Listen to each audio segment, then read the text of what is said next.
Hai semuanya, kembali lagi di channel Portal Edukasi. Pada kesempatan kali ini, kita akan membahas rangkuman materi Pancasila kelas 8 bab 3, yaitu Peraturan di Negaraku. Materi ini sudah kurikulum merdeka ya, dan merupakan revisi 2023. Mari kita mulai dengan tata urutan perundang-undangan. Tata urutan perundang-undangan di negara kita pada dasarnya memiliki dua golongan aturan, yaitu ada yang bersifat superior ataupun lebih tinggi, dan juga ada yang bersifat inferior atau lebih rendah. Nah, aturan yang lebih rendah itu harus sesuai dengan aturan yang lebih tinggi.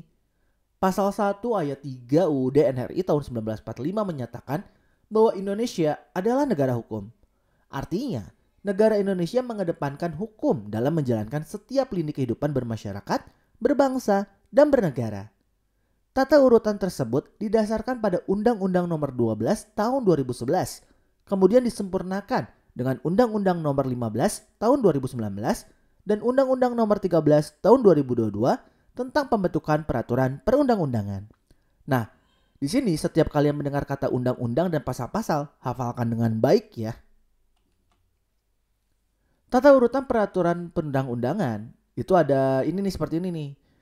UUD NRI tahun 1945, kemudian ketetapan MPR, kemudian undang-undang atau peraturan pemerintah pengganti undang-undang, kemudian peraturan pemerintah, kemudian peraturan presiden, selanjutnya peraturan daerah provinsi, baru ke peraturan daerah kabupaten atau kota. Urutan ini kalian wajib hafalkan dan gak boleh diacak. Biasanya sering keluar di ujian. Penyusunan peraturan perundang-undangan, baik di pemerintah pusat maupun di daerah, itu harus memenuhi beberapa asas sebagaimana terdapat dalam pasal 5 Undang-Undang Nomor 12 Tahun 2011 tentang pembentukan peraturan perundang-undangan, yaitu kejelasan tujuan, kelembagaan atau organ pembentuk, kesesuaian jenis, hierarki dan materi muatan, dapat dilaksanakan, kedayagunaan dan kehasilgunaan, kejelasan rumusan, serta keterbukaan. Nah, sekarang kita bahas secara singkat ya, masing-masing dari peraturan perundang-undangan yang ada di Indonesia. Kita mulai dengan yang paling awal, yaitu UUD NRI tahun 1945. UUD NRI tahun 1945 sebagai peraturan yang paling tinggi merupakan sumber dari segala hukum yang ada di Indonesia. Adapun bab-bab yang diatur dalam UUD NRI tahun 1945 antara lain bentuk dan kedaulatan, Majelis Permusyawaratan Rakyat, kekuasaan pemerintahan negara, Kementerian Negara, pemerintah daerah, Dewan Perwakilan Rakyat, Dewan Perwakilan Daerah, pemilihan umum, hal keuangan, badan pemeriksa keuangan, dan kekuasaan kehakiman. Terdapat juga bab-bab dalam UUD NRI tahun 1945 yang mengatur wilayah negara, warga negara dan penduduk, hak asasi manusia, agama, pertahanan dan keamanan negara, pendidikan dan kebudayaan, perekonomian nasional dan kesejahteraan sosial, bendera, bahasa dan lambang negara, lagu kebangsaan, serta perubahan Undang-Undang Dasar. Sebelumnya kita telah mempelajari bahwa UUD NRI tahun 1945 itu bersifat luas, yang artinya dapat mengikuti perkembangan zaman. Ketika melakukan perubahan UUD 1945, terdapat beberapa kesepakatan mendasar yang dipertahankan. Ayo, masih ingat gak nih? Kesepakatan dasar yang ditetapkan oleh MPR yang berkaitan dengan perubahan UUD NRI tahun 1945, yaitu tidak mengubah pembukaan UUD 1945, tetap mempertahankan NKRI, mempertegas sistem pemerintahan presidensial, penjelasan UUD tahun 1945 yang memuat hal-hal normatif itu akan dimasukkan ke dalam pasal-pasal atau batang tubuh, serta melakukan perubahan dengan cara adendum. Perubahan dengan cara adendum artinya perubahan UUD 1945 dilakukan dengan tetap mempertahankan naskah asli UUD 1945. Selanjutnya ketetapan MPR atau bisa kita singkat menjadi TAP MPR. Aturan yang dikeluarkan oleh MPR yang disebut dengan ketetapan MPR atau TAP MPR merupakan aturan hukum kedua setelah UUD 1945.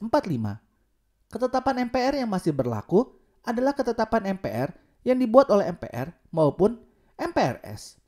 Hal itu ditegaskan dalam Undang-Undang Nomor 15 Tahun 2019 tentang perubahan atas Undang-Undang Nomor 12 Tahun 2011 tentang pembentukan peraturan perundang-undangan.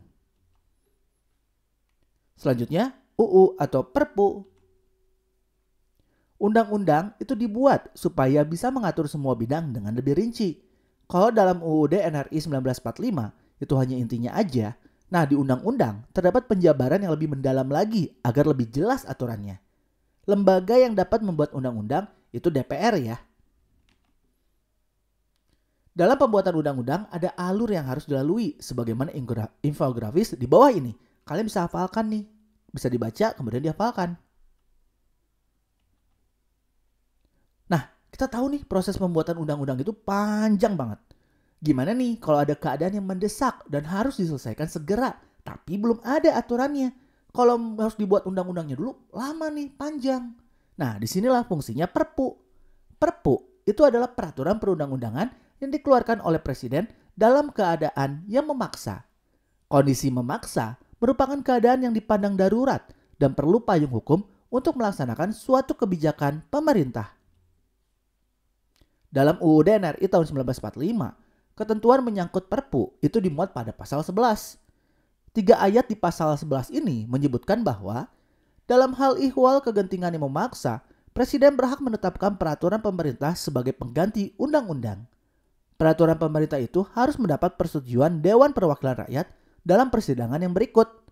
Jika tidak mendapat persetujuan, maka peraturan pemerintah itu harus dicabut.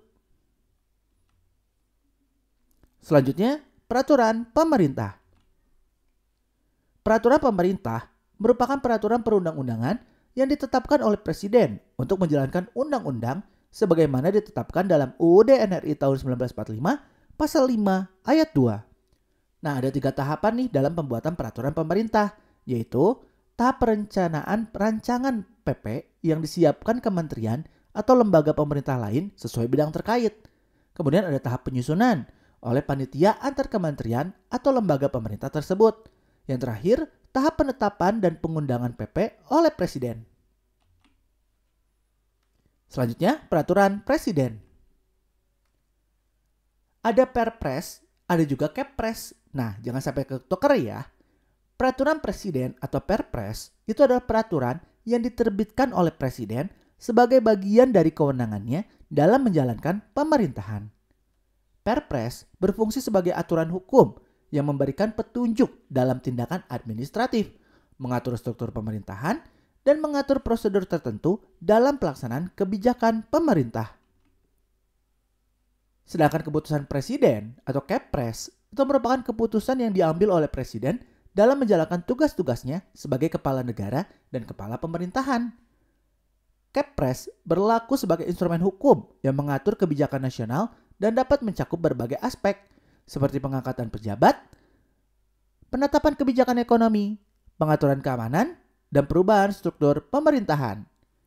Pemberlakuan Kepres adalah untuk subjek khusus yang diterangkan pada Kepres tersebut saja, sedangkan Perpres adalah untuk semua orang atau umum. Nah, selanjutnya peraturan daerah provinsi atau bisa disingkat Perda Provinsi. Setiap provinsi yang ada di Indonesia memiliki keunggulannya masing-masing. Setiap daerah memiliki potensi yang berbeda-beda. Nah, karena keberagaman inilah tidak mungkin aturannya sama. Sehingga untuk memaksimalkannya adalah peraturan daerah provinsi. Lalu bagaimana alur pembuatan perda itu sendiri? Berikut ini adalah infografisnya. Nah, berdasarkan Undang-Undang Nomor 15 Tahun 2019, rancangan yang diajukan dapat dilakukan oleh DPRD provinsi ataupun gubernur. Selanjutnya, peraturan daerah kabupaten atau kota. Yang ini sama persis nih seperti perda provinsi. Perda ini ditujukan agar kebutuhan daerah masing-masing dapat terpenuhi dengan baik. Alur pembuatannya pun sama. Yang membedakan adalah kalau di provinsi itu oleh DPRD provinsi ataupun gubernur, kalau di daerah kabupaten atau kota oleh DPRD ataupun bupati atau wali kota. Selanjutnya, implementasi peraturan perundang-undangan. Kita perlu tahu bahwa hierarki peraturan perundang-undangan di tanah air itu memiliki prinsip, yaitu undang-undang yang ada di tingkat bawah tidak diperbolehkan bertentangan dengan aturan yang ada di atasnya. Implementasi dilakukan melalui beberapa tahapan dan dilakukan oleh lembaga yang bertanggung jawab. Berikut ini adalah tahapan serta lembaga-lembaga yang turut serta dalam implementasi peraturan perundang-undangan di tanah air. Pembentukan peraturan perundang-undangan yang terdiri dari beberapa tahapan, mulai dari inisiasi ide, perancangan RUU, pembahasan di DPR, pengesahan, hingga pengundangan oleh Presiden. Pelaksanaan peraturan perundang-undangan. Setelah peraturan perundang-undangan disahkan dan diundangkan, tahap berikutnya adalah pelaksanaan dari peraturan tersebut. Kemudian, pengawasan pelaksanaan perundang-undangan. Fungsi pengawasan terhadap pelaksanaan undang-undang itu ada di DPR dan DPD melalui fungsi pengawasan yang dimiliki masing-masing terhadap pemerintah yang melaksanakan peraturan perundang-undangan. Kemudian penegakan hukum. Tugas dari penegak hukum dilakukan oleh kepolisian, hakim, jaksa, dan pengadilan. Kemudian sanksi bagi pelanggar peraturan perundang-undangan. Selanjutnya kita bahas komitmen penerapan tata urutan peraturan perundang-undangan di Indonesia. Undang-Undang Nomor 12 Tahun 2011 diperbarui dengan Undang-Undang Nomor 15 Tahun 2019 dan Undang-Undang Nomor 13 Tahun 2022 tentang pembentukan peraturan perundang-undangan yang mengatur tentang tata cara penyusunan, pengesahan, pengundangan, dan konsolidasi peraturan perundang-undangan di Indonesia. Berikut ini komitmen penerapan tata urutan peraturan perundang-undangan tersebut. Pembentukan peraturan perundang-undangan harus dilakukan secara terkoordinasi dan konsisten dengan mempertimbangkan peraturan perundang-undangan yang sudah ada sebelumnya, serta memastikan tidak ada tumpang tindih antar peraturan. Penyusunan rancangan undang-undang harus dilakukan secara terbuka serta partisipatif dengan melibatkan semua pihak yang berkepentingan seperti masyarakat, akademisi, serta praktisi. Analisis dan evaluasi peraturan perundang-undangan itu secara berkala, serta pengawasan dan penegakan hukum terhadap pelanggar peraturan perundang-undangan haruslah dilakukan secara tegas, adil, dan tanpa pandang bulu. Nah ya mungkin cukup sekian. Terima kasih telah menyimak video pembelajaran hingga selesai. Semoga bermanfaat kita semua. Jangan lupa like, comment, and subscribe.